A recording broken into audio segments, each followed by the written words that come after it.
Hidden in plain sight, the truth waits to be found. This is Skull Babylon, and you're about to listen to the very special episode 13 of Paradigm Shift Radio. On this episode, we had Jordan, creator of the ever-so-popular Spirit Science video series on the show, as well as his good friend Thoth, who has tapped into some very interesting universal information that deserves not only to be heard, but more importantly, to be understood. So center yourself in your heart, share this link with your friends, and feel free to listen to this episode more than once. Follow PSR on Facebook.com/ParadigmShiftRadio, stay in the loop, and enjoy the show.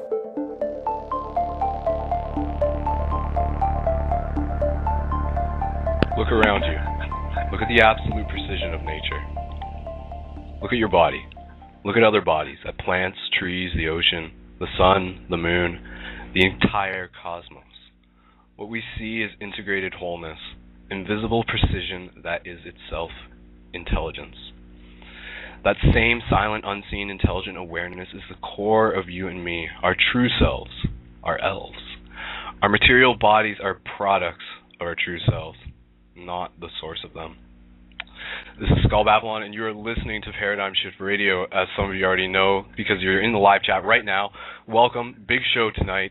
What I just read from you, I can't claim credit for that because it actually came from a book that I pulled off the shelf in chapters today, because before I came here I was like, alright universe, just need to get some fresh air, go out, skateboard, gonna go chapters, local bookstore, take a book off the shelf, speak to me. That was the thing I flipped open to, and it was talking about paradigm shifts.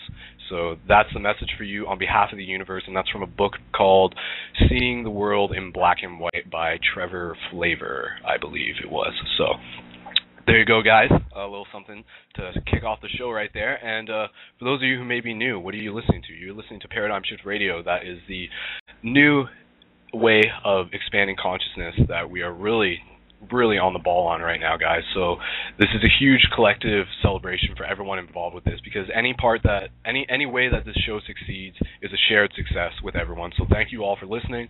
Thank you for being in the live chat, and thank you for sharing this with your friends. And let me know, guys, you're going to be my technical crew as well. Let me know how my mic sounds. I know sometimes it can sort of pop in the wind and stuff, so just tell me and I'll adjust it for you, because I want to make sure it's coming through all right. But yeah, Paradigm Shift.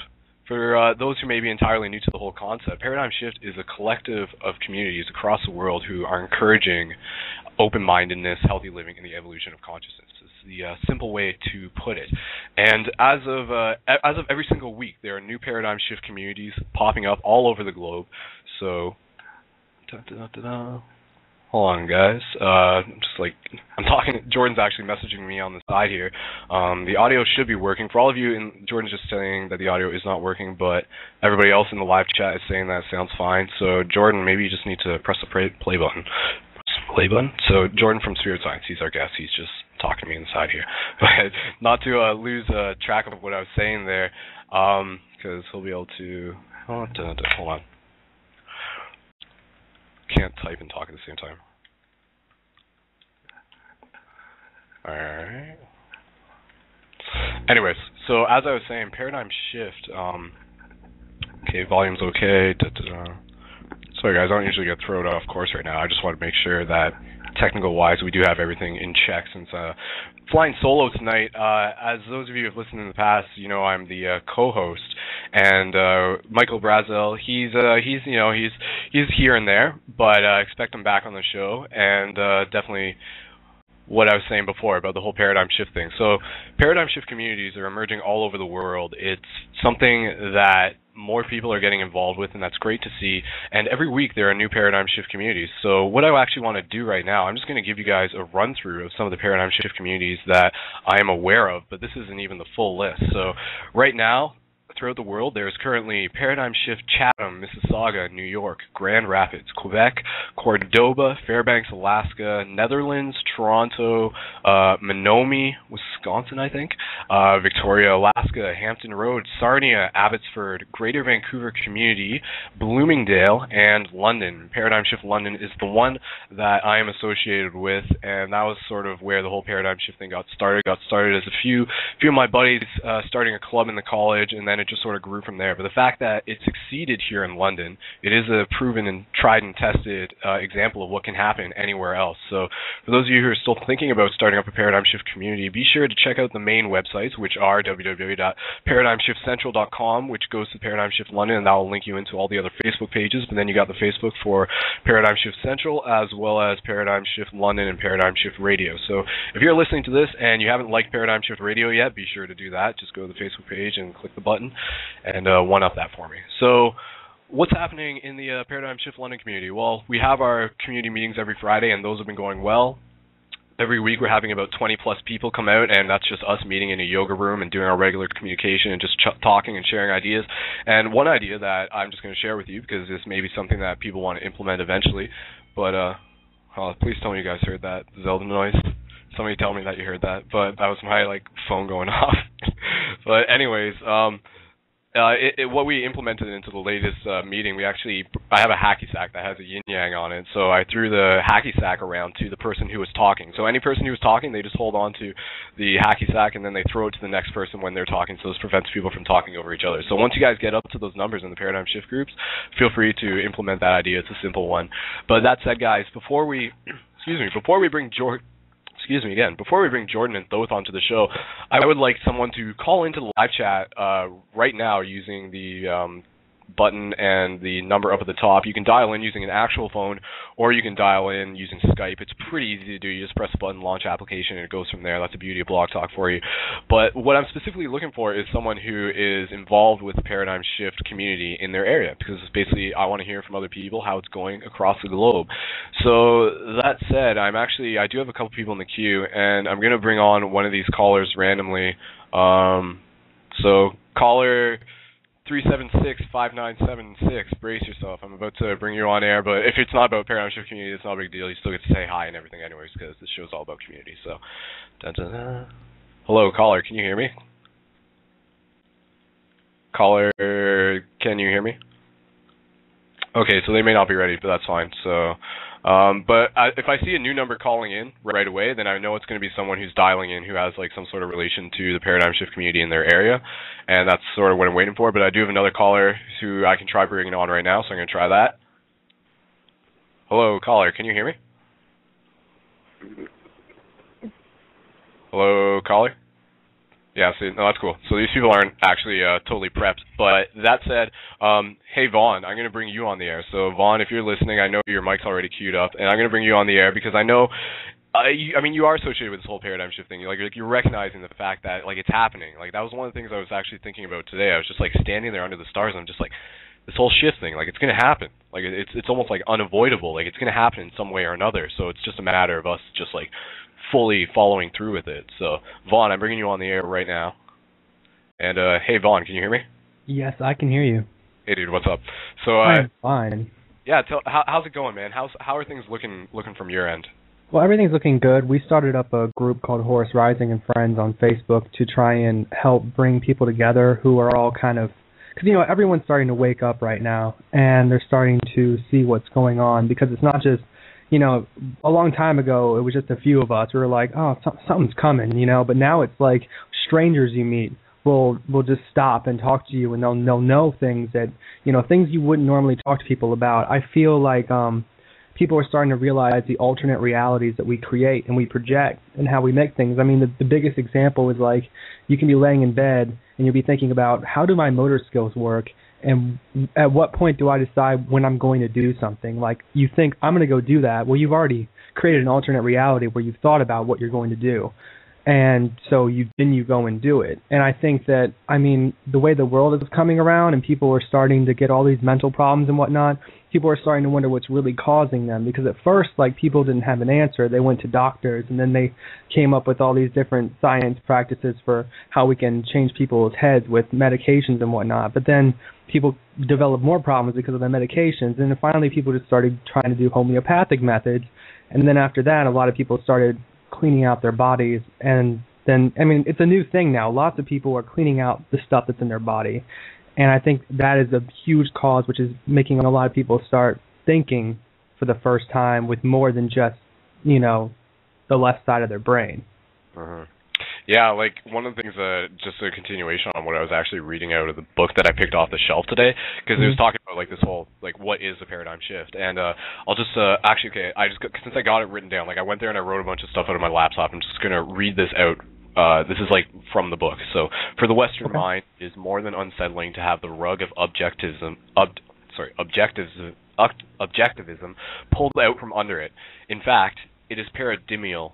Like it or not, it has happened. The Eastern spiritual-oriented mind has always been in accord with a non-dualistic view. Now this view is documented scientifically in the West. Bring two great inquiries into nature of our existence together for the first time. Never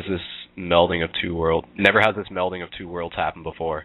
But yeah, like that's kind of where we're at, man. Like that's like people, and it went on to talk about the book, like this whole idea that we acknowledge this solid world around us, or at least a lot of us do, but then underneath that, it's just like the byproduct of like the creation of energy. Like awareness and like matter and stuff, because like everything is just like made up of like the like something else. Like material substance is like not like real, like when you sort of get down to it. So exactly, it's all vibrations, and it just depends on, can we push through a vibration? Yeah. And if we start controlling our own vibrations, I mean, that can just change everything. But I feel like a lot of people have a lot of cognitive dissonance when we start talking about things like this, because they're not even, they don't really understand the basics yet. And I mean, like, I feel like with what Jordan has brought with spirit science and everything, like he just slammed a bunch of people with a bunch of information, because his story is he traveled around and met all these different people, and it's like I feel like a lot of people are getting introduced at like almost like a guru level. I don't know if that's the right word, but he brought all these teachings from all these different sides of the world, and he slammed people with it. And a lot of people weren't accepting of it, obviously. I mean, we live in a world where people, they grow up believing things. And it's interesting when you tell somebody that what they believe may not even be true, because even science knows that every day we have paradigm shifts in the scientific community where we say, oh, well, I guess we were completely wrong about that. We have to change all the books. But that's not the way that tradition works. And I feel like when a lot of beliefs are hardcore in tradition, we get this huge amount of rejection, because people are like, no, this is the way it is. There's no way it could not be this. Yeah. And I think once they understand why they believe what they believe, they won't have as much problems with accepting new ideas. And I think that's where a lot of people should start. I feel like a lot of people in the spiritual community attack religious people too much, and I feel like that's just backstepping everyone. Yeah, man. So I know we had talked about the idea of Jordan and Thoth coming onto the show. Did you sort of, I mean, just as we sort of move our way into that, I mean, I think that's something that I should introduce while I'm just trying to coordinate the technical side of things here. But for those who have been following sort of what's been happening with the spirit science community, like the reason why this show came about, the reason why this is like episode 13 and we just happen to have Jordan and Thoth on the show, I'll refer to him as that for now. But I mean, what happened was Jordan met this man who presented himself like wearing an anonymous mask, and they made a video of it, and that just like polarized a lot of people, because this guy was like trying to express an idea and it was sort of cryptic, and the fact that he was wearing an anonymous mask like threw a lot of people off, because they associate sort of some like negative connotations to that and everything. So like, I mean, a lot of people, they're just like, is this guy trying to say he's a demigod? Like what is actually going on here? Is this guy like saying, that he actually is Thoth? And then like the whole idea, because Jordan put these two videos together and then he came out with the third one, and it was sort of saying, like, obviously it's up for everyone to create their own conclusion, but in some way or another, does this Thoth character have like connection to some interesting information? Because what we're doing here on the show tonight, like in the same way George Norrie of Coast to Coast, he gets on a lot of interesting people, and as a host, it's important for myself and even for others to not necessarily like automatically judge someone, but to try and understand them. That's really the goal of this whole conversation here tonight. So regardless of your opinion sort of going into this, like what we're trying to do here as a team is to understand each other. So myself, you, Jordan, and whatever Thoth has to say tonight, because no doubt it will be some interesting conversation. I can say that for sure. But again, what were you saw the videos? What was your like initial reaction? I guess. My initial reaction, based off past experience, to be completely honest, was skeptical. But at the same time, you know, I feel like I listened to the message he was presenting in the first video and then in the second one especially. And like I said, when reply to somewhere else, I said I saw nothing but love, and I didn't see a person claiming to be some sort of savior or religious icon or anything. It's not like he was trying to make people follow him. He was here to divulge information, and I think in that case we should take what matters and leave the rest. You don't have to agree with everything someone says. I mean, that's been spirit science to begin with. Have your own experience. And I feel like a lot of people got freaked out because a lot of people, the older people, I feel like they think about it and they go, oh, David Koresh, oh, Jonestown, oh, it's a replay of some religious guy who comes in and says he's a savior. But this isn't what this is. At least that's not what's been proposed so far. So I really don't know why a lot of people jump to that conclusion. But I know why. I mean, it's kind of obvious. A cryptic person that comes on that's not Jordan, they're not used to that, and that freaked people out. And then you also have younger people who were already looking for things to reject it because this is just so much information. Yeah. And, then something comes along that's not so presented like perfectly like everything else has been drawn out and made and planned and then recorded and then everything before was like they made sure they answered all the questions with every video. With this, they left a lot to be said. Yeah, like it was an interesting thing that oh, geez, for a second I'm having, I can't remember where I heard it, but today this whole thing came across this idea. Oh, I know where I heard it. It was answers are supposed to be guessed, not given. And that was actually said by Gollum from The Hobbit. Really? Because I was listening to the audiobook today while I was in the car. So nice. But yeah, answers are meant to be guessed, not given. So in the past, yes, I mean, call them answers if you want, but that's what a lot of spirit science was. It was very cookie cutter, concise packages of information that were excellent in their own way. And yes, obviously we have this Thoth character come along, and things are a little different, and that's stirred up the pot a bit. But what introduced to the people? Tell me, who is this Thoth? Who is Thoth, based on your understanding? Based on my understanding, from what I know, it would be the creator of the Emerald Tablets from, I think, 13,000 years ago, maybe longer, I'm not sure. The original Thoth character, I mean, what I saw a lot of was people were trying to argue that he didn't fit the mythological mythos of this Thoth character, of which I'm not that up on, but to be honest, I thought about that concept, which is saying what other people thought they thought about Thoth, which would be wrong to compare somebody to, because that would be like comparing the real life Jesus to what's in the Bible. I mean, you're taking something that other people have made their own versions of and then just slap that over somebody else. So I don't know if you can say that, but from what I know of him, he was channeled by Drumbelow Melchizedek. Mm-hmm. Well, he wasn't just channeled. He actually talked about meeting him as some physical incarnation. I was reading over some of the ancient secret of the flower life today, actually. Mm-hmm. But yeah, go ahead. Yeah, I haven't gotten all the way through that book yet. I've only read in the first parts of it. I'm going to finish both of them, but it's just a matter of finding time at this point. But as far as Thoth is concerned, he was a messenger. And I think that's what people tonight especially should be looking for, messages. Yeah. A lot of times he's depicted as the god who introduced writing. Now that can sort of be read in different ways, no pun intended. But in addition to this idea of he invented writing, so to speak, so that totally shifted our way of how we collected information. But also the more esoteric way is that he's actually the record keeper of the karmic law that unfolds, which is a very, very interesting thing in itself. So it's if this character that we're about to speak to and about to bring onto the show, if this is Thoth, this idea that this Thoth character, because he talks about reincarnating throughout history, and the idea that Hermes was this Thoth character, and he introduced a lot of the mathematics to Pythagoras, which is where we get out of Greece the Pythagorean theorem and everything. So that's something that's like written about, and then you get like this whole idea that he was supposed to incarnate again, and then here he is today showing up at Jordan's door. Like, is this actually what's happening? But that's something that we're definitely going to be discussing on the show tonight. So I think it's about time that we actually bring them on. So I know Thoth is actually calling in off his cell phone, but we're working with the technology that we have. So Vaughn, thanks again, and plug your stuff before you leave. All right. Do you like plug your Facebook or whatever for Horse Rising? Oh, okay. I will plug it. Wait, you mean like in the chat? In the chat, and just tell them where to go for listeners. Go to horserising.com, and you can find all the links and stuff there.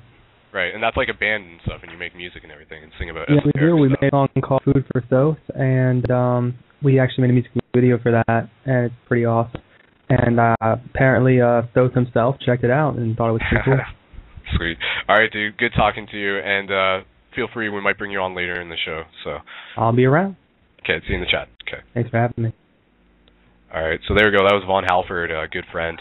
And you heard it, guys. We're about to bring Jordan and Thoth on the show. It is 11:30. This is exactly when I said I was going to bring them on. So without further ado, all right, let me just see if I can bring Jordan on. Hey, Jordan, you ready? Can you hear me? Here I am. All right, okay. So the audio will sort of, I know those listening, the audio will sort of clean itself up in a minute. And I'm going to bring Thoth on. And hello, Thoth, can you hear us? I can hear you loud and clear. All right, that sounds pretty good for a cell phone. So, and Jordan, just echo off. You're still there? Hey, yeah, here I am. All right, good. Once more. Okay. Okay, so here we go. So, yeah, that said, guys, thank you for being on Paradigm Shift Radio. This is, everything sort of happens for a reason, and here we are continuing the conversation, which began a little less than a week ago when the first video came out. But that said, guys, introduce yourselves. Jordan, who are you? And then Thoth, introduce yourself as well. Well, most of you guys seem to probably already know me as the creator of Spirit Science and, a fellow adventurer in life, love, and happiness. What's more to say?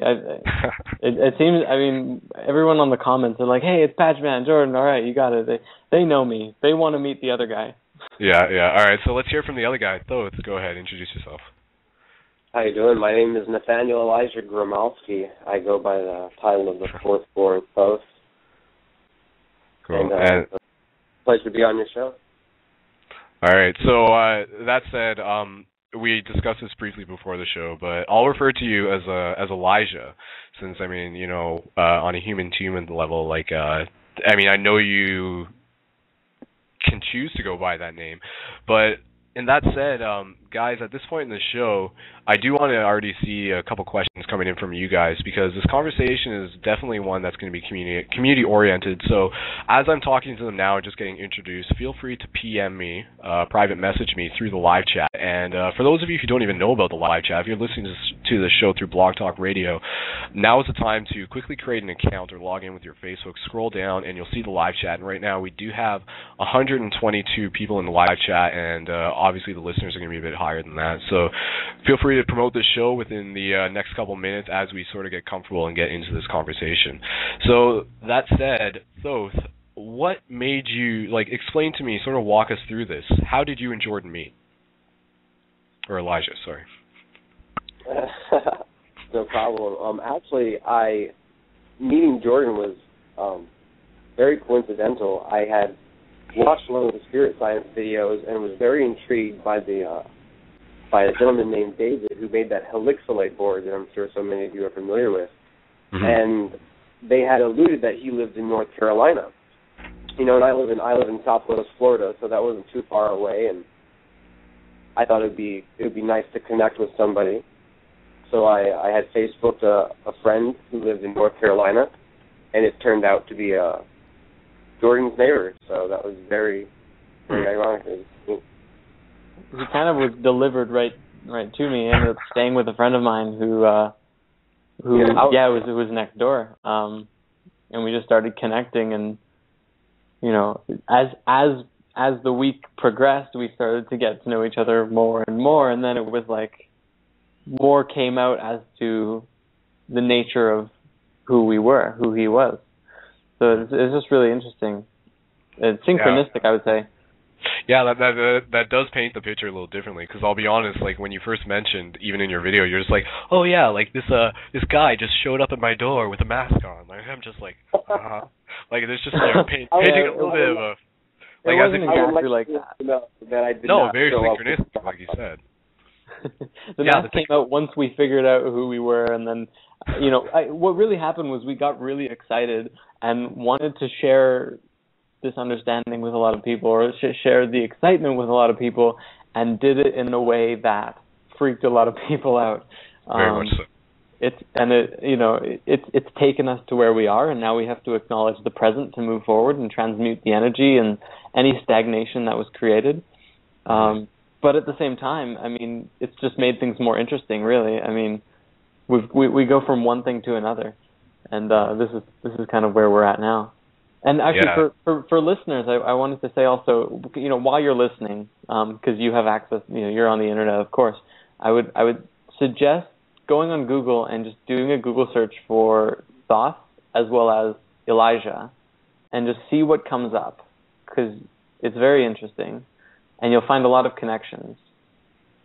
But other than that, just keep going with the thing. Yeah. Now, I guess one thing, and Elijah, I'll let you sort of answer this question. What I sort of got out of the whole idea with the anonymous mask is this idea that, like, everyone is Thoth in the same way that everyone is anonymous. Like, everyone has this master teacher within them, this innate universal understanding. Was that kind of where you guys were taking the whole mask thing with? Is that what you were trying to express? That certainly can be something that can definitely be attributed to the idea behind the mask. It was definitely brought into play, obviously being aware of the resonance that it would have with the public. It was chosen for that matter, for that reason. But at the same time, the idea is to take a mask that so many people symbolize for something and completely change the image, to transmute that image from something people are afraid of because they don't understand to something that you have to put in their face. You can't ignore me. You have to come to face with it. So that's kind of where it is that I come from with what it is and how it is that I teach. It's the idea that in that movie V for Vendetta, that the whole part where he puts that girl through the torture chamber and shaves her head and tortures her and feeds her rat food or whatever that was until she finally broke. Until he saw that she was liberated, she was shocked, and she couldn't wrap her mind around it for a while. I can't believe you would do that to me. But sometimes that's what it takes in order for a breakthrough to happen. And there are plenty of people who are like Jordan and come from a place where it just resonates with so much love, and it's so easy to accept. And there's a lot of that, and that's wonderful, and that's what the world needs more of. I'm coming from a place for the people that, that have that, but they don't have the other part down. And, I think that it's about balance. So I believe that mask resonates with where it does with the culture, and it was definitely used for that, but it also means a lot more. We are all certainly Thoth, just as much as we are all certainly Christ conscious. We can call ourselves Christ. But that's if you apply yourself to that consciousness. You can't go around calling yourself Christ-like if you're not Christ-like. You shouldn't go around calling yourself Thoth if you're not Thoth-like. Well, that's good. That's a good way of putting it. I do agree with that. Yeah, like you can't just say like, oh, I'm Christ consciousness, and then like never give a second thought about whether you're going to meditate or just like sit around and like not to give into some sort of the gluttony or sin or something like that, or it's some sort of desire, right? Like it actually takes a little bit of willpower to like justly carry this title of Christ consciousness, and it's something that takes like an entire life to work towards. Absolutely.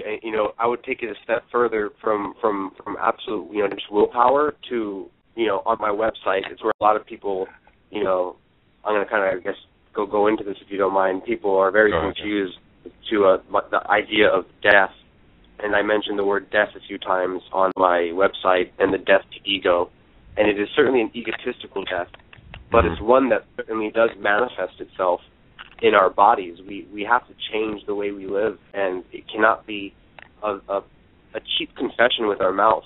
It has to be a complete change in who we are. It would show. It would show in our lifestyle, in our words, in the way we dress, in the way we speak, how we eat. And I definitely think that would be considered death. You become a new person, you know? For sure. Jordan, do you have anything to add? I've definitely had similar experiences in that, you know, you go through what people associate as being called an ego death, or, you know, or, well, it's the death card 13, I believe, in tarot. Actually, Elijah, you would know. Is it 13? Death, yeah, 13. Yeah, and this is the 13th video. Hey. So the death doesn't necessarily mean physical death, although in some people's, some cases it actually happens as a death experience, and and then you come back and then it's called the near-death experience. And for me, I've had some really amazing experiences, not of a physical death, but such profound realizations and insights into the nature into my being. You know, I can't speak for everyone, but I would say that this awareness is inherent in everybody. It only need be activated, in which you can actually call in the presence of the physical, like the physical sun, you know, the day star above our heads, or a much higher consciousness of yourself, or the consciousness of all of the energy all around you, including Mother Earth and all of the plants and the trees and the life, and bringing that into one's awareness, completely removing yourself from the body, is so amazing that you never really see the world the same way, and you step into a completely new realization of yourself. And then, of course, you have to kind of sit and just be with it for a long time, because you have no idea what just happened, and now you're someone else. Who are you? You got to figure it out. Yeah, and that's what we're all here to do, man. We're all here to figure stuff out, to definitely go through this process of remembering, because a lot of, kind of going back to what me and Vaughn were talking about, this whole idea of, the material structure of reality not necessarily being as cut and dry as we think it is and as it appears to be, it opens up this question of, what is this matrix that we're in? And the more important question of what are we actually capable of within it? How can we travel throughout it? How can we experience it? There are experiences that exist in this reality that society has no context for. Call them hyperdimensional experiences or what you will, but I mean, these are those type of paradigm shifting moments where, yes, you do realize that you do exist as more than your physical body, and with that becomes a lot of humility, I think, and you take that humility into your day-to-day actions, and that's where you sort of get into this altruistic lifestyle of selflessness, where you put other people before yourself. So I don't know if you guys just want to continue on that point conversation-wise, Thoth or Jordan or Elijah. Well, I'll kind of jump in there. I definitely agree with what you just said. I think that selfless service is what I think the thing that's pulling us closer and closer to the light is. This whole idea of a rebirth. When we are coming to this world and we learn who we are, we teach ourselves who we are, and we identify ourselves with our desires, and we create our characteristics, and we build our egos up. We do everything focused on we're very me-centric, very egocentric, very about the I.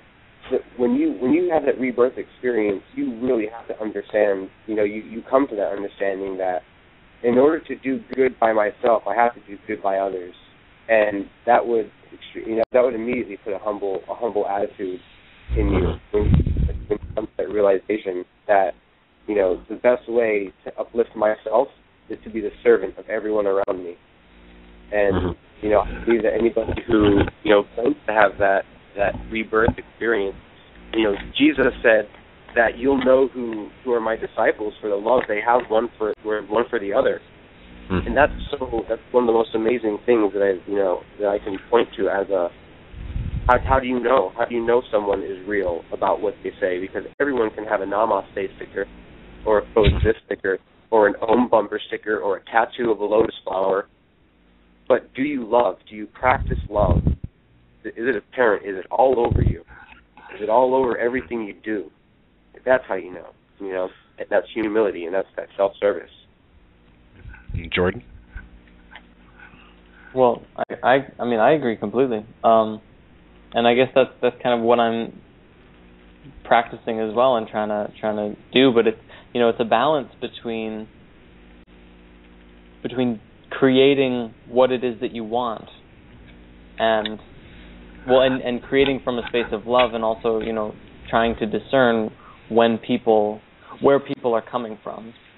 Because not everyone comes from love, but they say they do. I mean, I'm kind of just rehashing what Elijah just said, but it's, I mean, I've had my share of experiences, and I'm experiencing it, and it's like, how do you communicate with that when you're coming from the space of love, and another person says they're coming from a space of love, and then they do something that's rude and outlandish, or coming from anger or fear, and you see it, you know, and you respond in turn, you respond in kind, and you give that back. But eventually, you know, you might just have to kind of step away from it and say, listen, I love you so much, and that's why I have to leave. Mm-hmm. Sorry, go ahead, finish your. Well, that was pretty much it. So, no, I think what we said here, it definitely covers some important ground, and just a good reminder to everyone, and sort of bring this full circle, that you know, that's a lot of the idea behind the whole paradigm shift thing, is this whole idea of trying to share that love for other people, and creating this open door, and having open arms, and knowing, just being there for other people, and letting them know that you are ready to have this conversation with them when they are ready. And as much as this is one thing that I actually do want to bring up. Elijah, you mentioned this on your website, this whole concept of master teachers. Like, that's sort of a new perspective on how we need to look at things. If you want to explain that concept some more. On master teachers? Yeah, just like what the importance of it and how you explained it. Well, master students.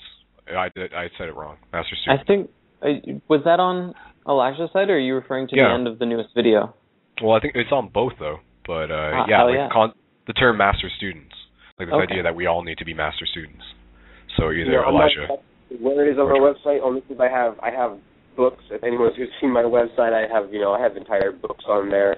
But I can certainly speak from my heart on the idea of master students, and I'm sure it would, you know, imitate whatever it is that's on my website naturally.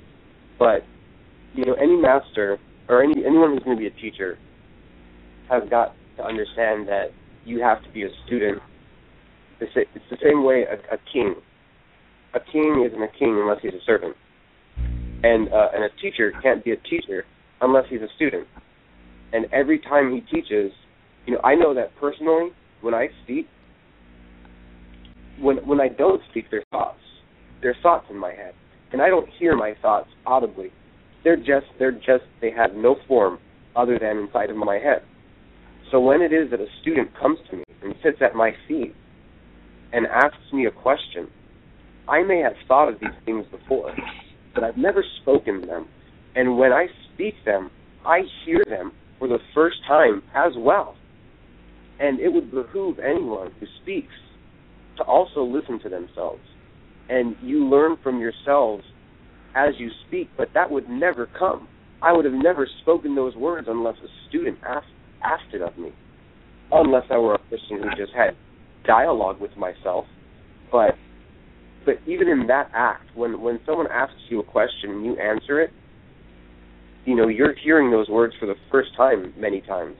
And that's when I feel I'm learning, is when I have to be aware of what it is I'm speaking when someone else, you know, humbles themselves to come to me for an answer.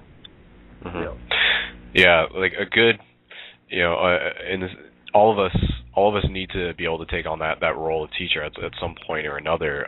But a good teacher is something I've always reflected on, is someone who can take a concept that may appear to be complex and to simplify it, to be able to explain it simply. Jordan, this is obviously something that you're quite efficient at doing through your spirit science videos, and this is, you know, proof to the fact based on their popularity and everything. But with the latest video, what you guys were presenting was not very simplistic. It was like quite cryptid in its own way. So what were you guys what were you guys trying to accomplish with the videos when you sort of set them out, when you put them out there into the ether? Do you mean all of them, or just kind of the latest? Sorry, like the recent Thoth videos that you two worked on together. The last two, yeah. Yeah. Well, I mean, we kind of, like, you know, Elijah was visiting me for 10 days. So he's visiting the whole community up here. And in that time, you know, we made the first video, and people were kind of like shocked and also kind of excited and nervous and confused, and there was interest and whatnot. And we were like, well, he's leaving, or Elijah's leaving in 3 or 4 days, and we wanted to or at least I wanted to have another video to show to the world, and we didn't have too much time. It was actually on like the second last day, or the last day before he left, we went down to the river and we filmed the video, and I was like, listen, if you could say one thing to the world as the messenger of thoughts, the vibration of thoughts, you know, what would you say? And then I just kind of put him on camera, and, you know, it came out as it did. And you know, people didn't really understand that, and well, I mean, some people did, and more people didn't, I felt, but there was still, you know, it was kind of a great discussion, and I kind of got nervous for a bit, and you probably saw the videos went down, and they're back up now. If anybody missed them, you can go and see them. And you know, I guess I kind of felt like, you know, I can probably explain this, the stuff that he's talking about. I just have to, you know, make my own video now. So then I kind of went and made my own, which was the wisdom of Thoth. And then there's a new one coming out probably tomorrow called the understanding of Thoth. And, you know, because wisdom and understanding are kind of the two things that Elijah was talking about in that video, right. And now we're just putting them together.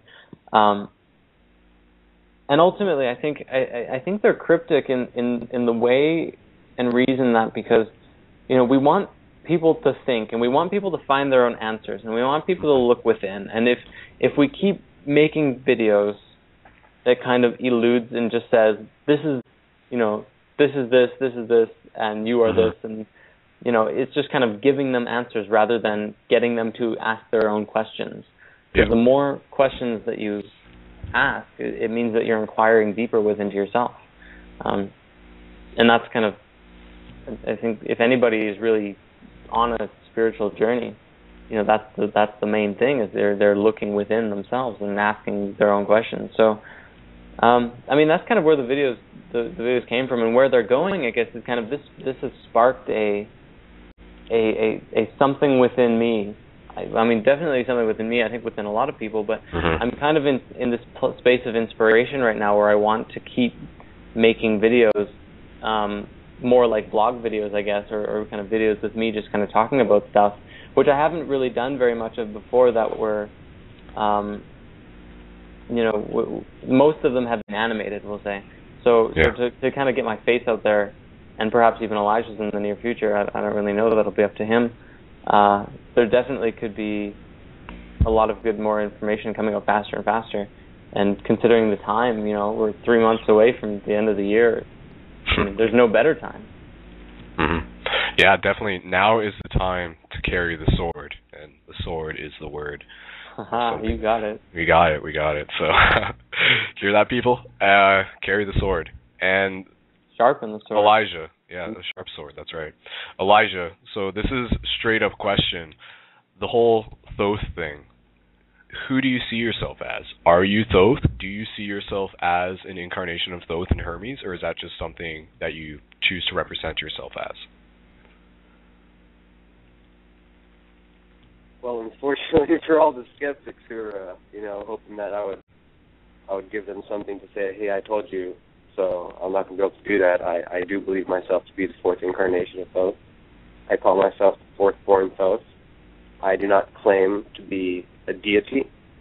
I do not claim to be the one that everyone might be expecting, but I do claim everyone that I say on my website to be. And I guess the easiest way to put it, people, would be, you know, if a green light decided to call itself light, period, it would have every right to do so. So I don't know if you would be able to say that I am 1/7 of a consciousness of him, and that when I speak on his behalf, it is his consciousness that completely takes over my body. But I do every grain of conviction inside of me, and without the shadow of a doubt, have a complete understanding of what it is I am, and I try my best to accurately portray that. Okay. All right. So the whole fact that you have this feeling, this connection, some people are sort of born into this world, and they sort of have like this connection to certain energies or information or packets of data, if you want to even call it that. When did walk me through like a few years ago, like growing up, because when we're children, like I often get people talking about how around the ages of 9 and 10 they would have like really sensitive stuff happen to them. They would always have particular stories to share from that time. Is there anything you can tell us about your coming into awareness? Did it happen within your childhood? Was there anything in particular that sort of alluded to who you are now? All the signs were telltale. Fortunately enough for me, I was cognizant of everything as it was happening from a very young age, so that I can have my family and my friends and my people I went to school with in high school and elementary school are all witness to the, at least what you could call, bizarre nature of my manner of being. But I was always extremely focused on the accumulating of very particular fields of knowledge, if you will. And I have always had a connection to, a cosmic resonance that has always been in communication with me my entire life. Mm-hmm. And I, like many people, was more interested in the affairs and the cares of the world and the lights of the city. And, I completely did my thing. I grew up having this understanding that there was something supernatural. But as I started to focus on the carnal, the supernatural became less and less important to me. And I focused on having fun, on drinking, on, going to clubs, and on wrecking my life. And I did a pretty good job of that. As everyone would like to so easily point out, I do have a record. I've been arrested a few times, and I'm not proud of it, but I am happy that it happened because it's caused me to be the man I am today. Mm-hmm. But it was when I was, going, in this direction where I was not fulfilling the role that I was brought into this world to fulfill, and I would call it divine intervention. Yeah. Which brought me back to the full understanding of what it was that I was here to do. And I agreed, and I stepped into that role 110%, and I haven't looked back. Yeah.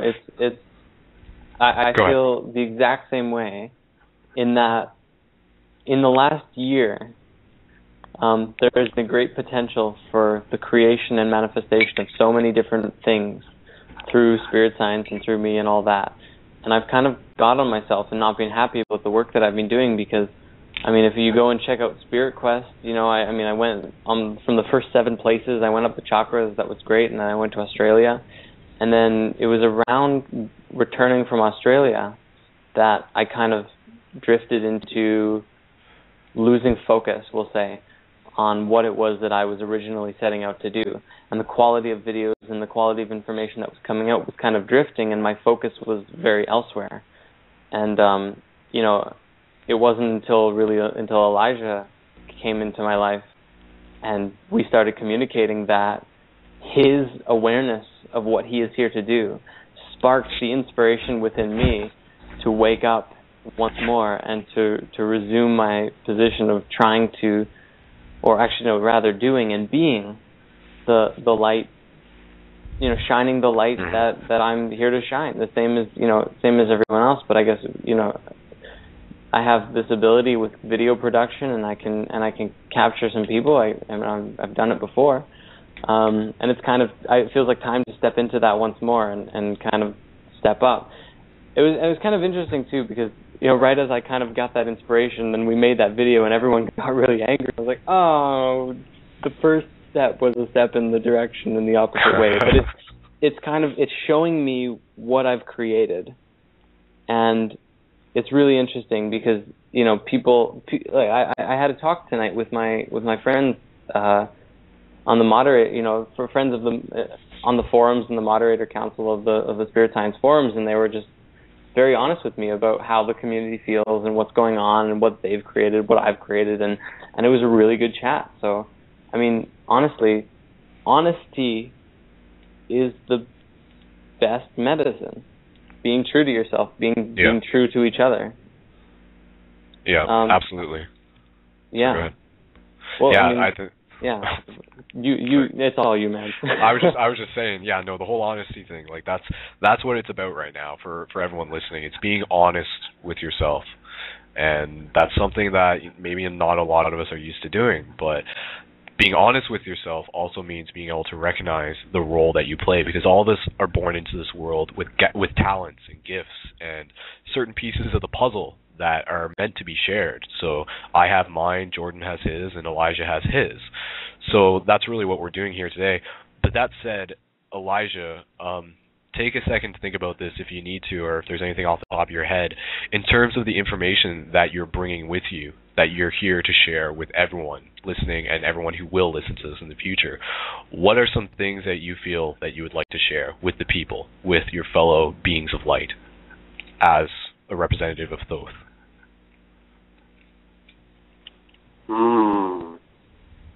Well, that is a loaded question. So I'm going to take one deep breath, and then I'm going to answer from my heart. Yeah, from the heart. That's what we're all doing. Difference between speaking from the heart and speaking from the mind. So this is from the heart. When you're ready. I know that it's difficult to understand everything, and I know that it's difficult to hold on to the idea of something coming in the future. But if there's one thing that I'm here to tell the world, is that whatever you think is coming, it is certainly coming. And you cannot ignore the other side of the coin you're envisioning. As above, so below. And the place that I'm coming from is the below. I'm coming from the bottom, and I'm pointing to the top. And people look at me and say that I cannot possibly be going in the same direction. That even though I appear as darkness, I too am necessary. That I am not your adversary. I am here to show the contrast between what it is you once were and what it is that you hope to become. I know that I am confusing, but I am merely a thought. That's about it. Aho. Yeah, good job, man. That was well spoken. And I think what you said, this idea coming from below, going up, a lot of people, they're probably might have got like a tingling sensation when they heard that. But it was really funny, and just to sort of alleviate the mood here for a second, because I had this thought earlier, I'm just like, and this went actually back a few episodes, and it actually relates to the character of Bane from the new Batman movie.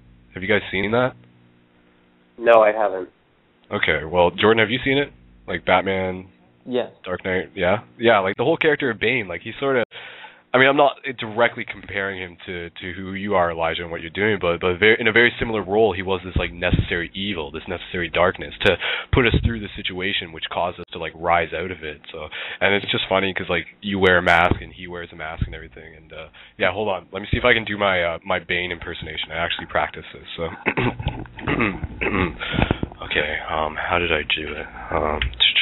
I actually had like something I scripted out before. But yeah, anyways, it was just like, this is about the difference between knowledge and understanding. And then it's like, this is your retribution. Oh, I didn't do it as well. I gotta practice that some more. But I had like a dialogue thing that I memorized in my head earlier. But yeah, it was like, don't you see, humans? This is the difference between knowledge and understanding and knowledge, or understanding and wisdom.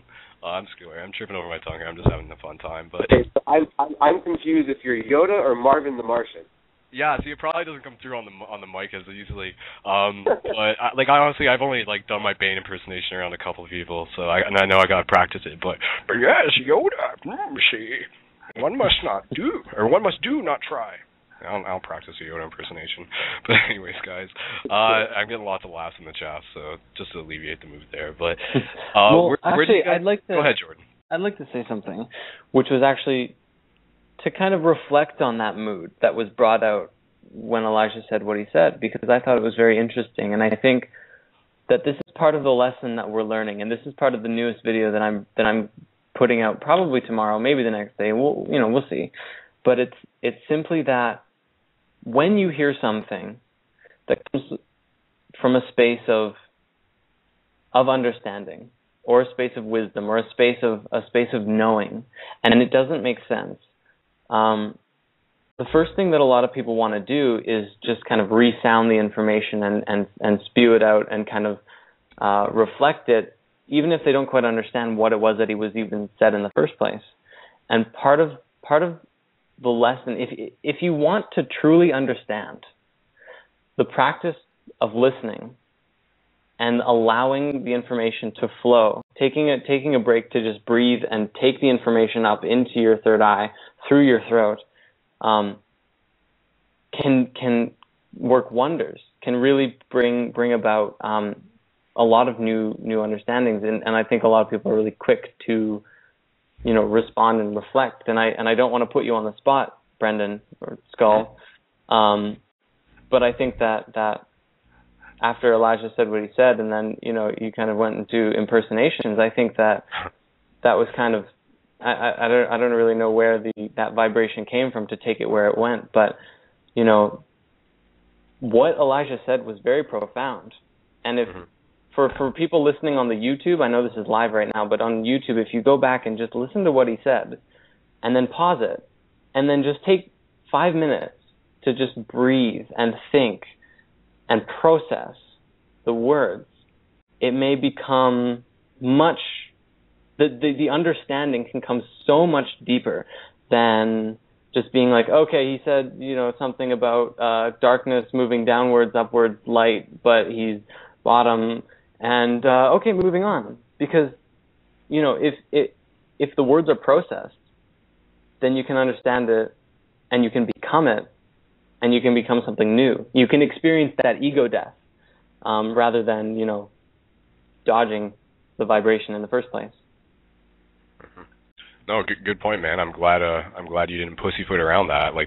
I agree completely, and I do want to return to Elijah just as continuation, because it's really an interesting opportunity to continue to hear what he has to say. But that said, do you guys have any particular direction that you feel you would like to take this, in terms of, this is a platform for you guys to share whatever knowledge and information you would like to share with the people listening. So if you have something you feel you want to share, now is the time. I'm just going to go over questions that we got coming in. So awesome. I'd like to start off by saying that, wow, and thank you, Jordan, for saying that. That was pretty direct and pretty, that was pretty awesome.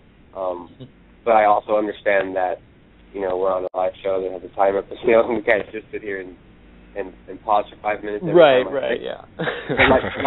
like Jordan said, if you're listening to this on YouTube, it would, that would be awesome, and I would greatly appreciate it if you would rewind that and listen to what I said and take some time to actually think about it. But I see some people here posting in the chat room. They're asking me, that other side of the coin that I was talking about. And where I'm coming from with the idea of you can't think one thing and not understand the other parts of it. Everyone wants to talk about how Jesus Christ is coming back. Okay, everyone wants to talk about how Christ consciousness is coming into the world. Everyone wants to talk about all of that jazz, and I find it funny, because if you're going to read about Jesus, you're going to read about him from the Bible. The story about Jesus is in the Christian text in the Bible. So how are you going to read that and skip over the part, that says before Jesus comes back, Elijah's going to come back? So how are you going to look for the coming of Jesus and the coming of Christ consciousness and not look for the forerunner of Christ consciousness? It doesn't make sense to me that people would expect the one but not expect the other thing that's, if you're going to get a peanut butter and jelly sandwich, why would you not buy bread and only buy peanut butter and jelly? And people are like, buying hordes of peanut butter and jelly, and they're bringing it back to their house, and I'm like, why is no one buying bread?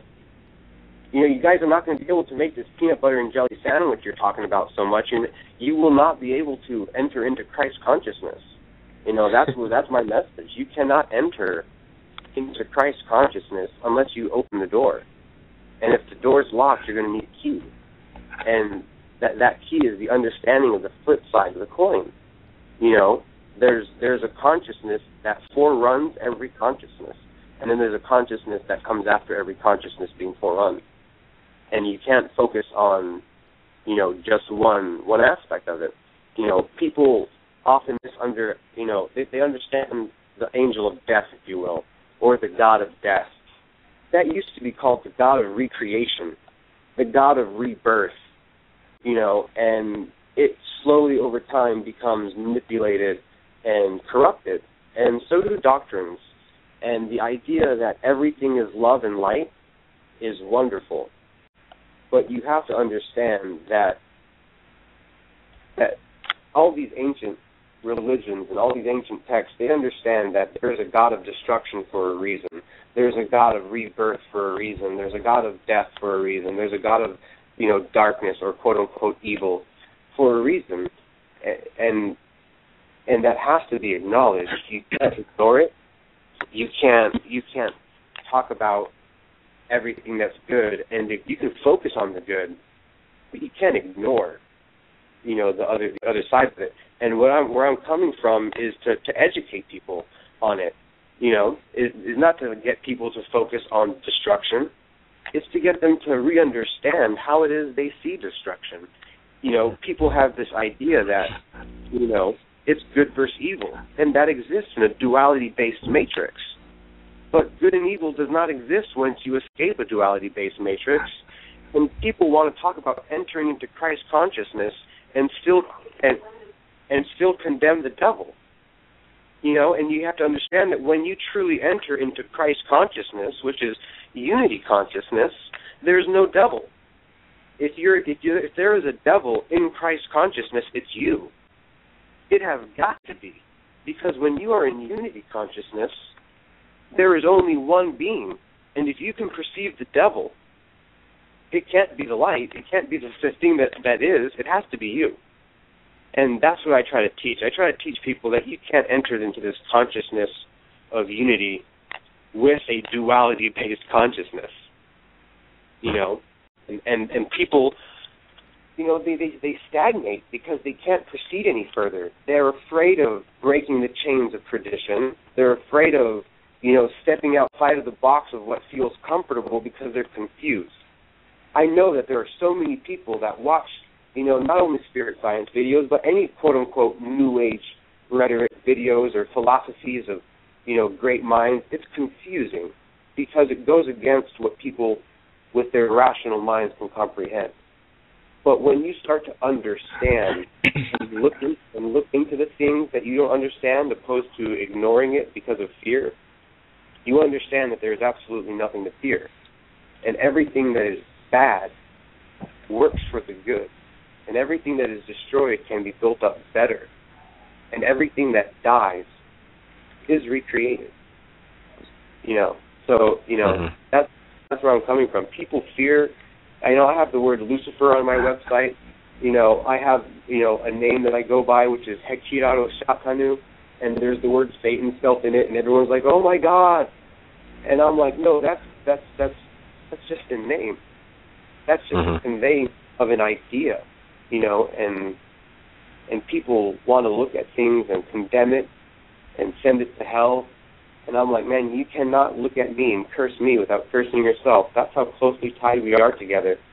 And I'm coming to you telling you that in unity consciousness, there is no condemnation. There's no condemnation. You can't call someone, the devil and move into unity consciousness, because that's hatred. and that's fear. So I'm just imploring people that want to move into this unity consciousness and that want to say that they're trying to, understand the all, to really understand all of it, and not just the part that seems convenient, because there will come a very inconvenient day for every single one of us that are not prepared to answer any question that might be asked of us. And if you only study one field of one topic of study, you might be very well versed in it, but you can't just go ahead and ignore everything else. For sure, man. That's excellent points, and this is coming up in the chat. For anybody who's listening to this now, make sure you go back and listen to this again, because everything that was just said there was a lot of jewels there. So definitely give that a second listen. And again, what Jordan was saying earlier, like really listen to what is now's the said time here. when you pause it and then go meditate for 20 minutes. Yeah, and then let's do it again. That was wonderful. Thank you so much, Elijah. Yeah, thanks, Elijah. Seriously. Oh, you're very welcome, guys. Thank you for letting me. I know that a lot of times I just blab. I'll go on forever. So if I ever do that, just say. Well, I hope that for those listening that are kind of coming from a space of doubt and concern for spirit science and Elijah and Thoth and all of this, I encourage everyone just to merely just be with the word, to listen to what is actually being said, and make your decision based on that, and remove your doubt so that your heart can feel it before you cast it aside. Because if you're casting it aside simply because of, how the package looked on one particular video that was, whatever, there's more there, and there's a lot for you to get, if only you want it. Yeah. All right, guys. Well, I do... let's see. So we got about 45 minutes left on the show. We're going to bring some callers on, but we're going to bring some callers on after we do our meditation. Before we get into our meditation, there's one thing that, this has come up. A couple people are asking questions, and maybe we can't really explain it super concisely, but we'll give it a shot. Elijah, can you explain the whole 486 and what the importance of those three numbers are? Or at least give it a shot? Because that's what people are asking. You're opening up a can of worms. 486 is the code. If anybody steps in the time machine, it's going to ask you to punch in three numbers. It's 486. That's all I can say. If you have trouble explaining the 486, I think I could do it in a very short amount of time. Go for it. But this is also note that this is my brief understanding based on his spending time with me, and that Elijah knows so much more. So all credit in all respect to him. But ultimately, this is how I see it. Is that everyone is familiar with what a toroidal field is, right? That infinite looping form that comes to a space of unity and then wraps around and has all the experiences and then comes back. And my understanding, the donut, yeah. So that space at the very, very center of the field is the space of infinity. That's the space of consciousness. So that's the 8. And then as you're moving into that, there's 2 places that you can come from. There's a 4 and there's a 6. And that's why there's a 684 and then there's a 486. And as you're coming in one, well, that I'm now trying to figure out how to phrase it. Let me try to briefly. You could probably do it better, actually. I'll do it as fast as I can. What the 486 is it's an elaboration of quanta. It's a method of dividing light in a manner which produces complete isomorphic and homogeneous properties through transmutation of light properties based on a matrix that is resonant with all sacred geometry, mathematics, vibration harmonics, and the chromatic scale. Having said that, there's a pattern that I've developed that is 7 columns by 24 matrices, and it is a resemblance of the human DNA, and it also correlates with the 24 unabraded columns in our central nervous system that house, in our spinal column that house our central nervous system. Essentially what it is a way in which to take light and to sift it. And it goes back and forth in a way that takes everything from positive to negative, up and down, positive to negative, up and down, and it spins it, and it creates a vortex. So it's like that toroidal field that that Jordan was talking about, the very, very, very smallest part, the place where it gets the most compact, the God particle, if you will. This would probably be, I would like to call it like, the battery that operates the God particle. In a very simple way to explain it. That's the easiest I could do it. I would say, oh well, I tried. Yeah, that was way better than what my attempt was. But I did have some, I guess I could call it an epiphany or something, like this kind of vision of how it connected to the toroidal field, because that's what I kind of been working with, and like the Tryon ray and stuff. Yeah, you said it way better. Yeah, I think even just bringing the emphasis back to the whole importance of what the toroidal field is, I think visually people who are familiar with that, I mean, that was something I remember that sort of came to me at a certain point when I was just going through this like awakening process, or whatever you want to call it. The point when I started to realize that like sacred geometry is in everything, and then at one point it just sort of clicked. I'm just like, holy crap! Like the toroidal field, like that's it. Like that's like so much. Like that is like a key to this whole like cosmic puzzle. If you can sort of like wrap your head around the fact that like that's everything, and even the idea that like infinity is like that very center point. So if you look at how like like the toroidal field itself kind of is within the flower of life, and then you have the fruit of life and the seed of life and the tree of life, and then you have the Tryon ray, and you have all these different geometries. And of course, then you can look at numerology and say, like, you can look at one sphere and say that's 1, and then it reflects itself, and that makes 2, but there's a space between that called the Vesica Pisces, that makes 3, and then it expands out and it creates a 4 and a 5 and a 6 and all these. The most harmonic way that all of those vibrations can fit together works through the vibrations of 486, 666, and 684. Maybe that, and that might not be entirely correct, but the 486 I think is kind of integrally connected to the DNA and vibrational patterns of all of those things fitting together within your own body, as a light being basically. And activating the 486 Merkaba is like activating the essence of the Thoth, of the of the infinity that exists within, perhaps. Absolutely. Hell yeah, I got it. That wasn't too bad, considering we're using words here. Human language. Go ahead, Elijah. I just want to make sure that no one's like lost about what we're talking about. If they want to see an image of what it is we're talking about, it's what on the homepage of my website. It's the largest image, that really colorful, spirally DNA-looking chart. That's what it is that we're talking about on iprojectelijah.com. Just so people can have a visual of what it is we're discussing. Mm-hmm. Yeah. And I haven't really done any videos yet on the Tryon ray, but if you go to michaelrevans.com and then also stay tuned to my work on it,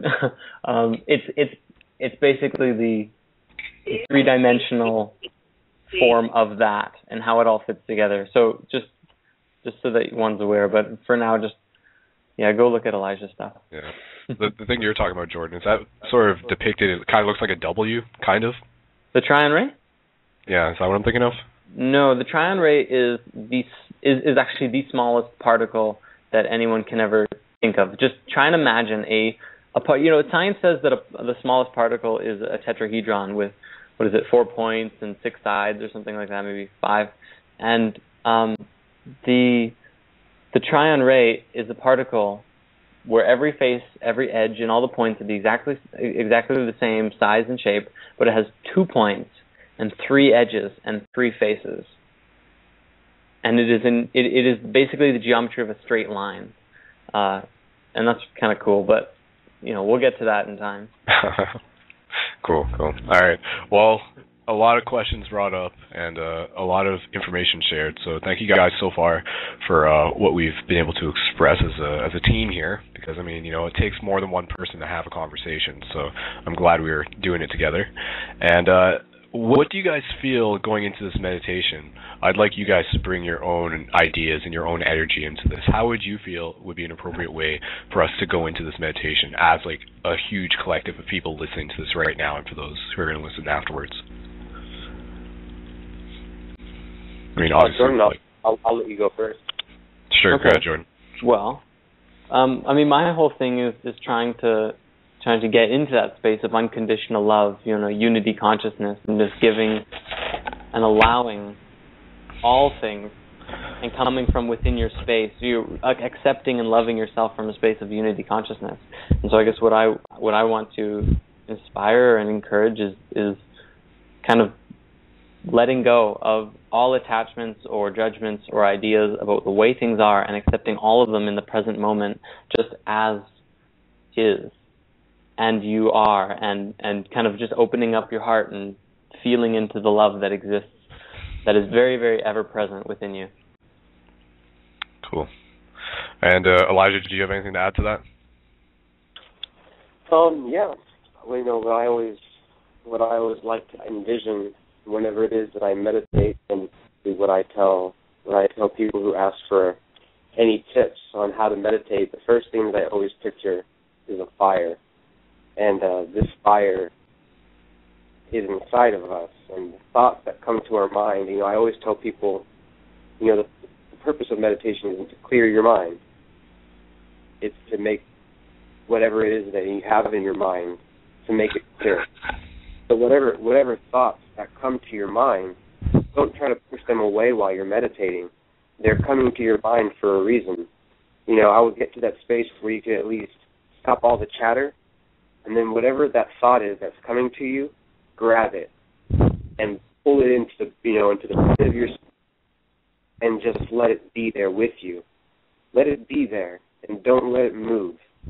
Pretend that it's in a fire and don't let it leave that fire until you feel that you've purified it. And if you don't feel like you can purify that thought to where it is going to be beneficial to your development, love it and let it go. But don't just shoo away thoughts. When a thought comes to you, lovingly embrace it. Put it in that fire and try to purify it.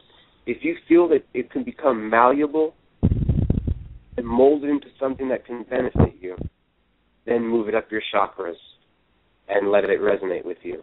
But so what I would encourage everyone to do is to be patient with their thoughts and understand that the longer you be with your thoughts, the more pure they will become, because our insides are like a fire, and it's good to just be with our thoughts and just let them be purified before we let them go. Very cool. Yeah, all right, guys. Now, with that said, Elijah, I'll offer it up to you or to Jordan as well. Do either one of you sort of want to walk us into this meditation, just in terms of centering ourselves? And then I'll cue up the music, and then we'll just mute our mics and come back when the music's done. Well, I will defer that to you, sir, to make that call. Who would you like to do that? Jordan? Oh, really? I thought you were going to say Elijah. Oh, that was a question. That was a question. No, that was like.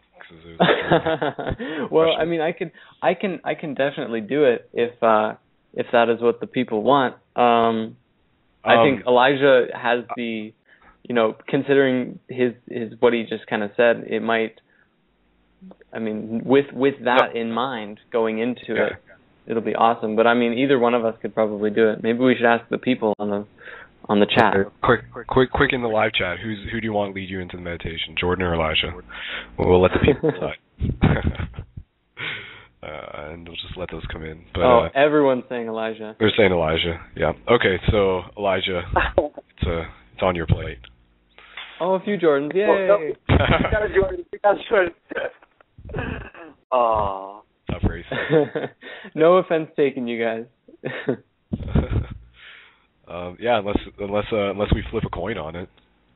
People are saying why not both?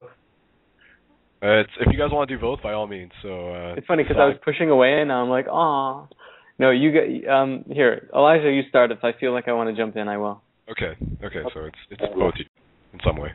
All right, and let me know, and I'll cue the music up, and we'll go from there. All right. So Namaste, everybody. Okay.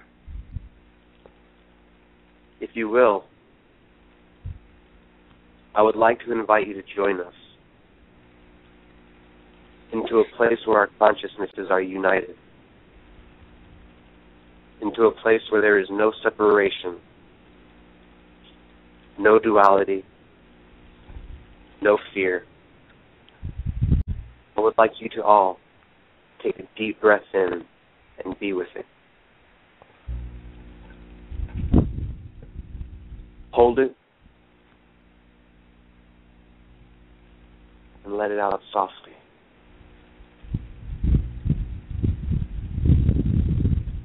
I want you to take another deep breath in, and as you do,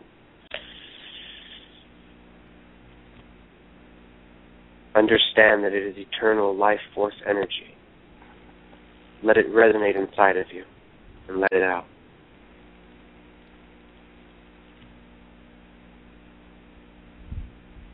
I would like you to breathe at whatever pace is comfortable for you. And before you go into your meditation, I want you to focus. I want you to focus on the desire of your heart. I want you to focus on what it is of all things that you want most for yourself. And I want you to take a deep breath in.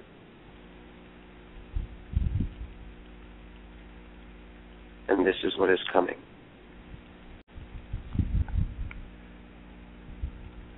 As you breathe, understand that the breath you will breathe in will be the very same breath. There is only one breath. You have only ever taken one breath. It was the breath you were given, and you have been recycling that one breath your entire life. This is the nature of karma. And the purpose of breathing is purification of cosmic energy. We purify consciousness with our thoughts. It starts on the inside, and it works its way out, ever upward, ever deeper. Focus on love, and understand that the breath you breathe is the very same breath that I am presently breathing. And the words I speak are the words you think. And this is why I love.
gently allow yourself to become aware of your breath. And when you are ready, return to this reality and open your eyes. Alright guys, just take another deep breath coming out of that meditation. I am going to bring Elijah and Jordan back on the air.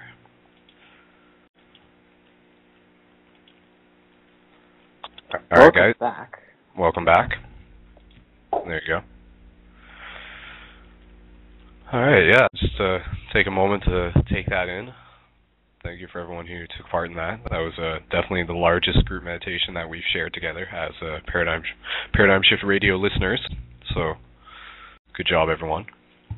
And off of that meditation, how do you guys feel? How was that for you? Oh, I feel good. I loved it. I just saw a post here in the chat box. I was wondering how what you thought about that. What do you think about, how many people are in this room? We all do a cross-country Om together all over the world, wherever we are. To do good 3 Oms? Yeah. Sure. Yeah, sure. Yeah, let's top it off, yeah. So everybody, prepare yourself.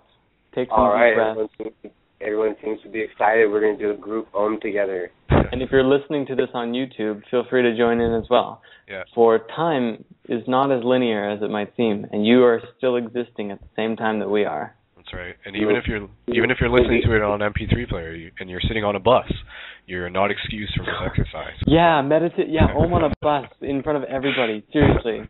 Do it. All right, Elijah, go ahead, or Jordan, walk us through. Well, take a deep breath, and then on the second breath, we'll start.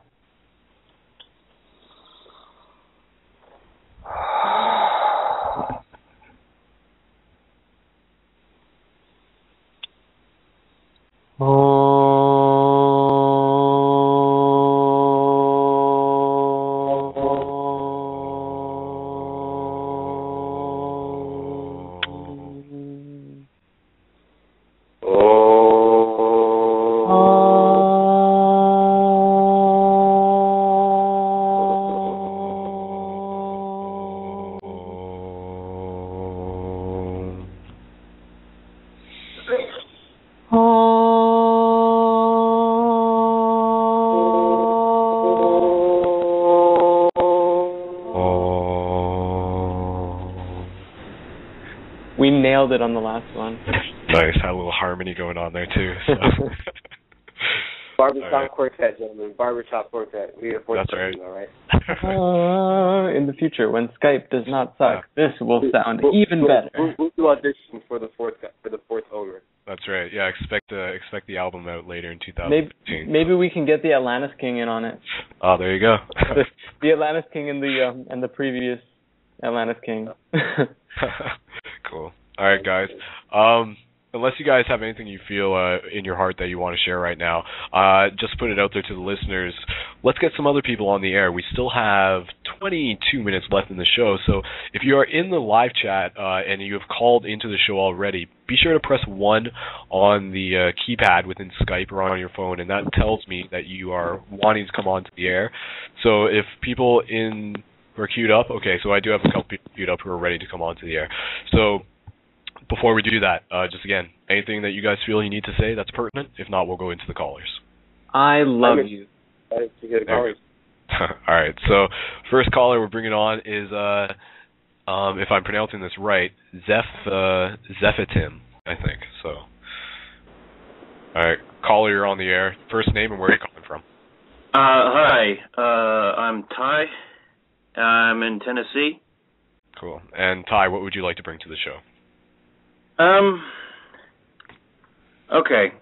So, a friend of mine who's also very spiritual, a friend of mine from Georgia, he gave me a warning about some stuff that he's pretty sure is going to happen in the astral realm. And I just kind of wanted to forward that to you guys. I don't want to bring anyone down, but it is something that has concerned me a lot recently, and I thought I needed to pass that forward. What is the warning? I'm certainly interested, and hopefully we'll be able to we'll be able to follow theirs. Basically, what he has said is that some force intends to destroy the Akashic Library. I don't know if that's even possible, but I don't think he's lying to me, and I trust him to know what he's talking about. Now, if I'm not mistaken, Jordan and Elijah, fill me in here, but within the Flower of Life book, did it not talk about the Akashic Records having been destroyed once in the past in some way or another? Absolutely, and this is certainly not the first time that I've heard that the records are under a direct threat right now. I too have received that information, and I do believe that I don't believe that it's something to be feared. I honestly believe that it's something that's supposed to be instilling an urgency in us. As far as what kind of entity it is that is out there, that it's threatening to destroy the Akashic Records, I don't take it as something to be feared. I take it as a impromptu. The idea that if it were to be destroyed, would we be able to reproduce that? Would we as mass consciousness currently, do we have an understanding of it so that if all the books were destroyed, we write those books? And I think that is the idea behind the threat, to make us realize that if the records were destroyed, the manifested records were destroyed, do we have those records in our heart to make them manifest again? That's where I believe that the love for the Akashic Records should overcome the fear of it then being destroyed. You cannot destroy a volume of literature written on the fleshy tablet of the heart. Mm-hmm. Now, just to backstep a little bit, for those who are unfamiliar with the Akashic Records, can you give an explanation as to what they are? Re-sum what you just said. Are you talking to me or George? Let me give it a go. Go ahead, Jordan. Which is simply that the Akashic Records are kind of like the written, no, perhaps not written, the imprint of all that has ever existed and all that will exist. And there's this, in the Flower of Life book, what it talks about is that the records are kind of being split, kind of like a video clip that, let's say, the universe is an infinite video clip in an editor, and there's one bit that's being split, and you cannot tell what is before and after a certain point. But the records themselves are kind of the memories and the ideas and the understandings and the thoughts, ultimately, of all and everything in existence. And you can tune into them and receive the information simply by listening and getting in tune. And as Elijah said, they're written in the heart of the universe. And in the Kabbalion, which I suppose is also Elijah's writing, they go into that the universe is mind. So the heart is a mind of oneness. And so it's kind of like the mental manifestation of all things in the heart, in the center of creation itself. Would you say that's accurate, Elijah? I would say that was very well said. Hey. If you could imagine, I have an analogy that's kind of like coming to me. And the idea again is it's kind of like you just said, like film. You put a film in a projector, and let's call this projector the mind of God, and let's call this film, like a thought reel. Now the thought reel is moving through the mind of God, and the intuition, if you will, or the consciousness of God would be like the light inside of that projector, and that would project an image. So it's like all the information that we as a species, as a human consciousness, all the information that's gained through the watching, that would be kind of like the record. It's what we all collectively gather with the truth that the universe is projecting. The idea that it can be destroyed is threat of human consciousness itself being eliminated. You know. No, I know. Sorry, I was just going to say, I know that a couple we were saying that was coming through a bit echoey. You guys, Jordan, you still have your headphones and everything on, eh? Technical-wise. Yes, sir. Yeah, okay. All right, no, it's just Blog Talk being Blog Talk. But, yeah, I think continuing along with our discussion here about the Akashic Records, and I'm just going to bring the caller back on to get his thoughts before we move on to the next one. Jordan, other Jordan, who's within the live chat and part of Paradigm Shift Barry, just as a reminder, he's just saying, you know, like in this, keeping in this mind of like, is the Akashic Records under threat of being destroyed? Like, regardless of whether or not, like, don't worry about it. And because if you're worrying about it, then you're like feeding into it. And he's just saying, you know, we need to continue to be, continue to play, continue to do our work, and through that we'll like anchor our energy towards the Christ grid. Like, so I don't know if you guys just had anything that you want to add on to that. Like, do you feel that this whole threat of like the Akashic Records, I mean, you already said this, but it's not something to be feared. It's something to instill urgency. So yes. Yeah. I'm still certainly holding on to that from that standpoint, and I would agree with what he said. The idea is not to fear it. Love it. Yeah, exactly. It's you know, the worst case scenario. What if it was real, and how do you transmute that situation into a positive one?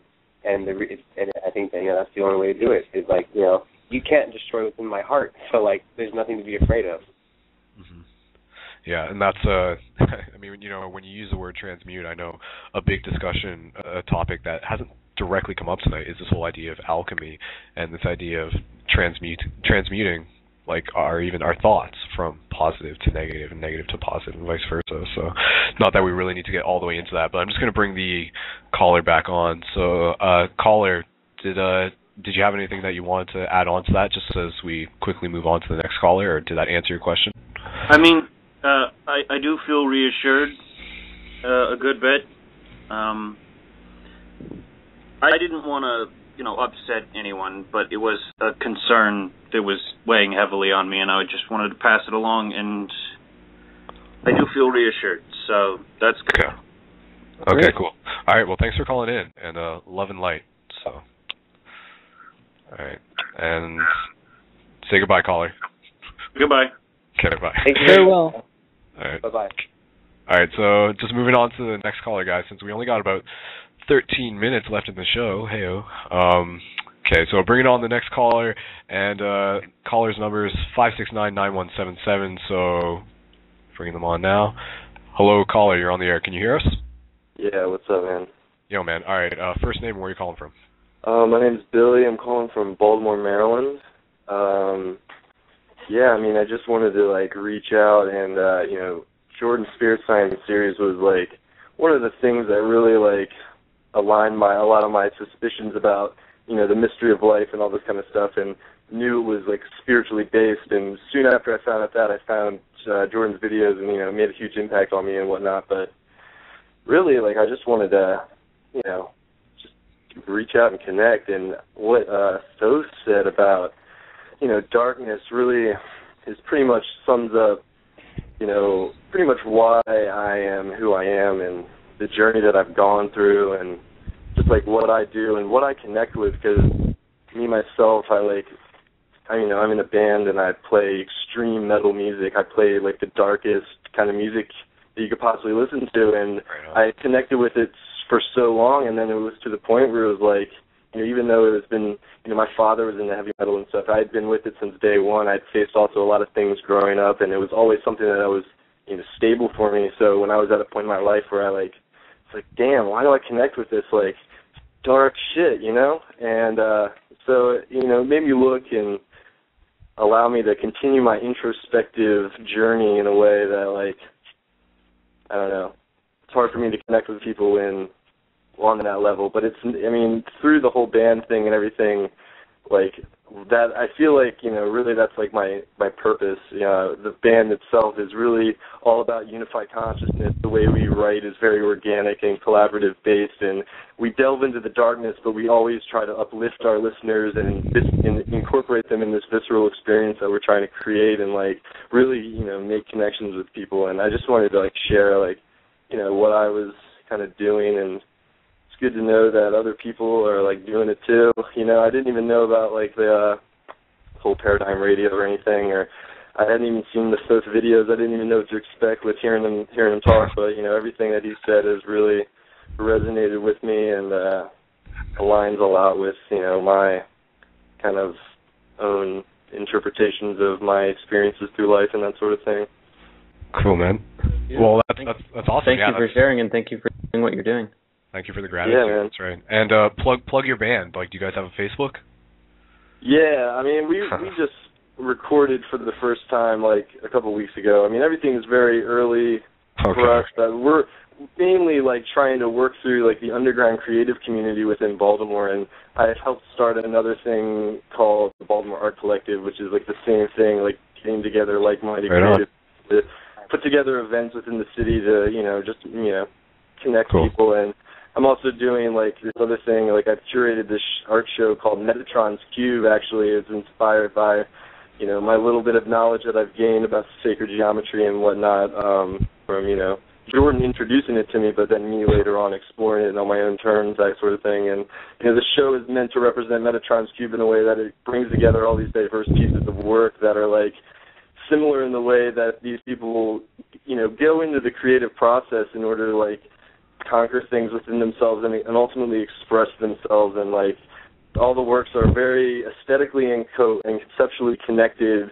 but not everyone knows each other and all that kind of stuff. So it's very interesting like to curate together these works that are from different people and mean different things to them, but ultimately can come together and say a bigger thing. So it's just cool stuff that I'm into and that I'm doing within the city, and doing like whatever I can do to like try to uplift others and live this next level progressive mindset that like I feel like has been coming on for quite a while, and that's recently been firmly established that this is like a spiritual thing. And I read the Celestine Prophecy books recently, and or at least the first two, and they really helped like align everything with how I act interpersonally with other people, and kind of look within myself to see what kind of traits I got from my parents to make me, what my kind of control dramas are, and how I like to, just trying to totally be that kind of next level person and uplift others in a way that,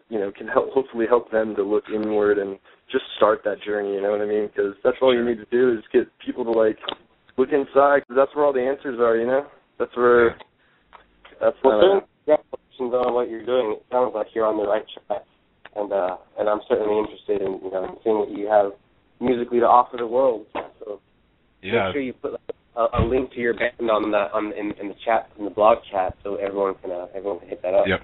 I was about to say, man, like I really appreciate metal. So what's the name of your band for those who might not be in the well, the name is Barbalus, and it's derived from the Invisibles comic book series. I don't know if any of you guys are familiar with that.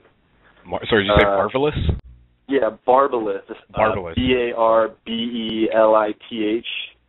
And in the comic book series, it's meant to be the kind of the sentient satellite thing that is a reoccurring entity within the series when the characters are like, they're going through the character's backstory and they start realizing their true intent and like what they're actually trying to do, and everything that the comic book offers as far as like kind of like next level thinking was also another crucial thing for me in my early realizations into like what I was trying to figure out in life and like what I was trying to do at this this transformational cusp period that I was at that certain point in my life. Yeah, like for sure, man. A year or two ago. So. It's right now. That's we sort of touched upon this earlier. Like everybody's got that role to play. Everybody's got that role to play.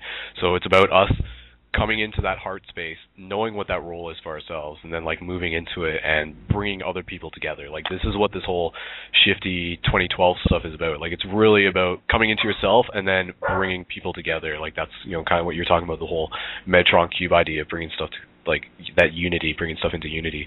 So we only got about 6 minutes left on the show. I thank you for what you've added. I think what you said actually is something that will echo with a lot of people who might have had something to share as well. Like what you're saying is very parallel to what other people are going through in their own ways. So thanks for sharing that, and keep doing what you're doing in Baltimore. And just any last words that you want to share with Thoth and Jordan before we jump on to the next caller. Just other than I really appreciate being able to connect with you guys, and I'm glad to, I always knew that like what I was doing was ultimately like what I'm supposed to be doing, but it's good to like actually get some confirmation from other people. You know what I mean? It's just it's just cool to connect with people that I really feel like understand the true spiritual purpose for this whole like awakening thing, and really understand, especially when Thoth talked about the balance of darkness. That's seriously like everything that I'm about. You know what I mean? You can't ignore that other side. You can't have light without dark. You know what I mean? So people like to ignore that. So, brother, it was very nice to meet you. Yeah, thank you so much for sharing that. Okay, thanks, dude. All right, see you around. Very well. All right, so just going to jump over to the next caller since we only got a couple minutes left here. So caller who's calling in from 616-5396, I'm going to bring you on the air. And we got 5 minutes, so let's keep it concise because we'll need the last minute to wrap up the show. And 1 second. Caller, can you hear me?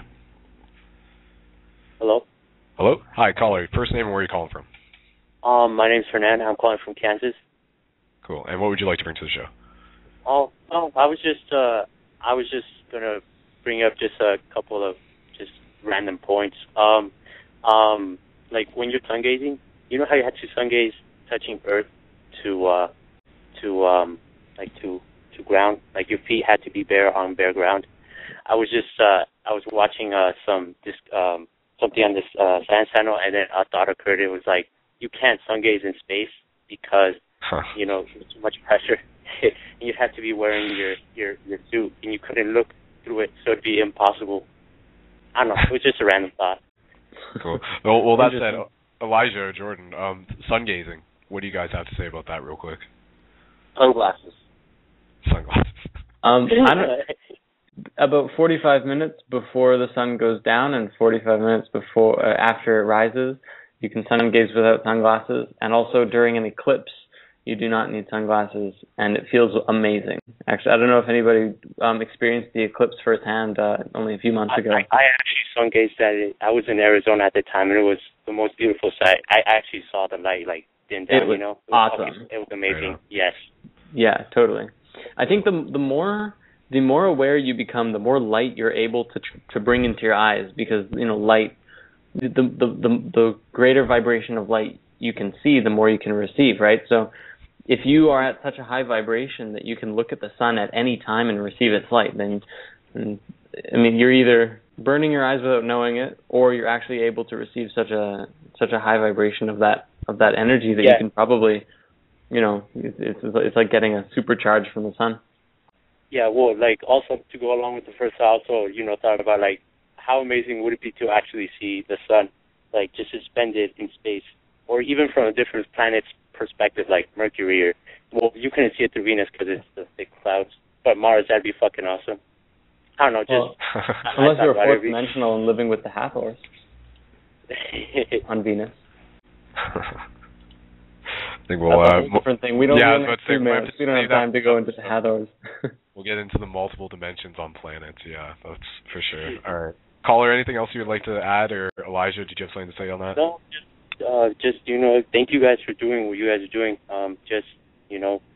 It's pretty crazy just to think about this. I don't know, I like it. It's pretty awesome. Thanks for being a part of it, man, and keep spreading the love. So, thank you, my pleasure. Thank you. See you later. All right, we'll get ready to wrap up the show here, guys. So with only about 90 seconds left, I'm going to leave it for Elijah and Jordan here. Any last message that you would like to share with our global audience? Well, I'd like to thank Jordan for being the segue into introducing me to an entire new group of people that would probably otherwise never have gotten a chance to know me this soon. I think that, Jordan, your work is amazing. And Skull Babylon, I think the show is amazing. Thank you so much for having me on. I would like to just extend the welcome for anyone who would like to learn more about what it is that I have to say about things. My website is iprojectelijah.com, and my email address is on there, and I do respond as quick as I possibly can. It's a pleasure to meet all of you, and thank you so much for having me. Cool. All right, guys. Well, Jordan and Elijah, you guys are welcome on the show at any time, and I would love to have you back on again. And I'm so glad that we got this worked out for episode 13. That's it's a pretty significant number for it to all sort of fall into place. So, Jordan, any last words on your end? Yeah, I'd just like to thank both of you guys. Skull Babylon for having us on the show, and Elijah, my God, man, you are just wonderful, and I love listening to you talk, and I love every time you have something to say. It's always very profound, and on so many different vibrations. It's like reading the Emerald Tablets, but hearing it live. So I just want to say thank you, because this has been a great chat, and I've really enjoyed every minute of it. Well, me too, man. This has been very, very productive, very informative, and definitely something that we want people to go back and listen to again. So for all of you who have tuned in, feel free to join us on Facebook at Paradigm Shift Radio, facebook.com/Paradigm Shift Radio, and check out ParadigmShiftCentral.com and Facebook.com/Paradigm Shift Central, because that's where you can go and stay up to date with the new stuff that's happening around the globe in terms of Paradigm Shift communities and the radio shows. And again, I would love to have you guys on the show, so feel free to keep in touch and let me know when you're available. But the next show, guys, will be opened up to the community. We're probably not going to have a particular special guest on, so that means that we'll be taking the conversation into our own lap, and basically anybody's welcome to call in. We'll have a live chat going again, and we're just going to roll with it, because this is the show where we sort of let spirit guide it, so to speak. So again, guys, thank you very much. Salutations, namaste, and say your last goodbyes, and I'll move it into the final show. Farewell, everyone. Thank you so much for tuning in and being awesome. Absolutely. Light, love, and darkness, guys. Namaste. There you go. All right. From Thoth himself. Theoretically. All right, guys. Thank you, Jordan. Thank you, Elijah. Thank you for everyone who's listened to the show, and be sure to tell your friends about it, and enjoy a little more outro music from Tool while you guys just chill out and take in this whole experience that we've shared here together. So, namaste, everyone. See you in the future.